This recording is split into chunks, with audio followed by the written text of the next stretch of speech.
जय श्री हरि। श्री हरि के सभी भक्तों को नियति का प्रणाम। आइए आज जानते हैं हमारे श्री हरि की संगिनी माता लक्ष्मी के बारे में। माता लक्ष्मी के बारे में ऐसा कहा जाता है कि देवी की जितनी भी शक्तियां हैं उन सब की मूल माँ भगवती लक्ष्मी ही है। माँ भगवती सर्वोत्कृष्ट हैं, परम शक्ति हैं। उनकी अभिव्यक्ति दो रूपों में देखी जाती है, श्री रूप में और लक्ष्मी रूप में। माता दो रूप होकर भी एक हैं और एक होकर भी दो हैं। दोनों ही रूपों में ये भगवान विष्णु की पत्नी है। माता की कृपा प्राप्त करके ही कोई भी व्यक्ति वैभववान हो सकता है। माता लक्ष्मी कमल वन में निवास करती हैं, कमल पर बैठती हैं और हाथ में भी कमल ही धारण करती हैं। जब जब भगवान श्री हरि विष्णु इस धरती पर अवतार लेते हैं तब माता भी किसी न किसी रूप में धरती पर अवतार लेती हैं और श्री हरि की लीलाओं में उनका सहयोग करती हैं। माता के जन्म की दो कहानियां कही जाती हैं। इनमें से पहली कहानी कुछ ऐसी है कि महर्षि भृगु और उनकी पत्नी ख्याति की एक बड़ी ही सुंदर कन्या उत्पन्न हुई थी।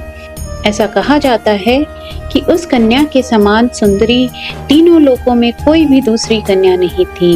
वह समस्त शुभ लक्षणों से सुशोभित थी, इसीलिए उसका नाम लक्ष्मी रखा गया।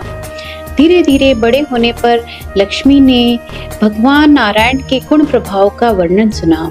इससे उनका हृदय भगवान में अनुरक्त हो गया।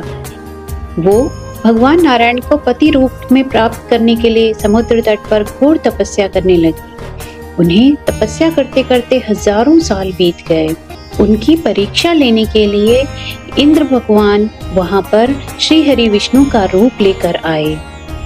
श्री लक्ष्मी जी ने उनसे उनके विश्व रूप का दर्शन कराने के लिए कहा। इंद्र को इस पे बहुत लज्जा हुई और वो वहां से लौट गए। अंत में लक्ष्मी जी की कठोर तपस्या से प्रसन्न होकर श्री हरि विष्णु ने उन्हें दर्शन दिए। उन्होंने फिर श्री हरि विष्णु से उनके विश्व रूप का दर्शन कराने के लिए कहा। इस पर भगवान ने उन्हें अपने विश्व रूप का दर्शन कराया और उसके बाद लक्ष्मी जी की इच्छा अनुसार भगवान विष्णु ने उन्हें पत्नी रूप में स्वीकार किया।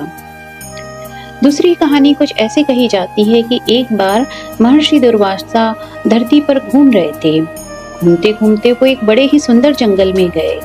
वहां पर एक सुंदरी अप्सरा ने उन्हें दिव्य पुष्पों की माला भेंट की। वो माला बहुत ही सुंदर और बहुत ही खुशबूदार फूलों से बनी हुई थी। माला को लेने के बाद मुनि ने उसे अपने मस्तक पर डाल लिया और पृथ्वी पर भ्रमण करने लग गए। घूमते घूमते मुनिवर को देवराज इंद्र दिखाई दिए। उस समय देवराज इंद्र ऐरावत पर चढ़कर घूम रहे थे। उनके साथ में अन्य देवता भी थे। महर्षि दुर्वासा ने वह माला इंद्र को भेंट कर दी।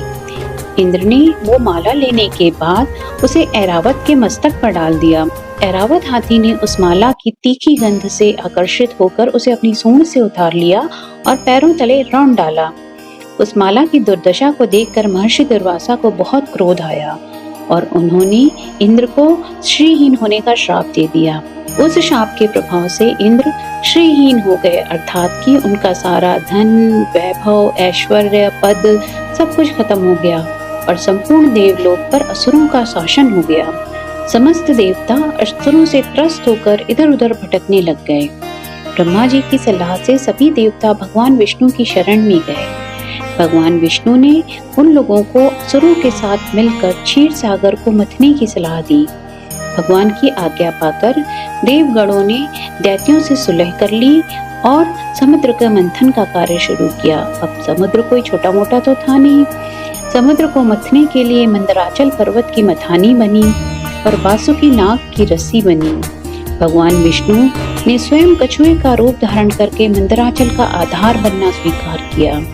इस प्रकार से मंथन करने से क्षीर सागर से क्रमशः विष, कामधेनु, उच्चैश्रवा घोड़ा, ऐरावत हाथी, कौस्तुभ मणि, कल्प वृक्ष, अप्सराएं, माँ लक्ष्मी, वारुणी, चंद्रमा, शंख, शारंग धनुष, धन्वंतरी और अमृत प्रकट हुए। जब क्षीर सागर से भगवती लक्ष्मी देवी प्रकट हुई तो वो श्वेत कमल के आसन पर विराजमान थी। उनके अंगों से बहुत ही दिव्य कांति निकल रही थी।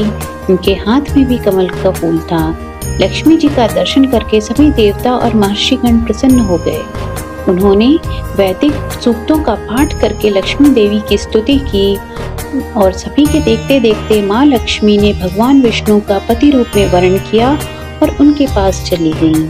तो ऐसी थी हम सब की प्यारी, हम सब की इच्छित, हम सब की अभीष्ट माँ लक्ष्मी के उत्पन्न होने की दो कहानियाँ। ये दोनों कहानियाँ न सिर्फ माता लक्ष्मी के उत्पन्न होने की कहानी बताती हैं, बल्कि ये भी बताती हैं कि माता हमारे श्री हरि भगवान विष्णु के साथ कैसे आईं। अगर आपको ये कहानी अच्छी लगी हो और आप ऐसे ही कंटेंट को बार बार और सुनना चाहें तो प्लीज़ मेरे चैनल को लाइक, शेयर और सब्सक्राइब ज़रूर करिए और बने रहिए श्री हरि शरणम की इस यात्रा पर नियति के साथ। Till then, take care and stay happy.